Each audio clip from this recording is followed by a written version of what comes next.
একটা লাইন আসলো, লাইনের কোনো দেখাই ছিল না। আজকে ফ্যানের তলে বসে হাওয়া খাচ্ছি।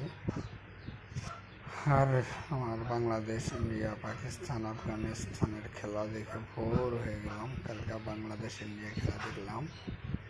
একটাই নিউজ হলো, গুড নিউজ, যে আমাদের ইন্ডিয়ার ফাইনালি জিতে গেল। এর থেকে বড় আনন্দ আর কিছু নেই। যখন দেশের খেলা জিতে তখন খুব ভালো থাকি, আর যখন দেশ খুব খারাপে থাকে তখন আমিও খারাপ থাকি।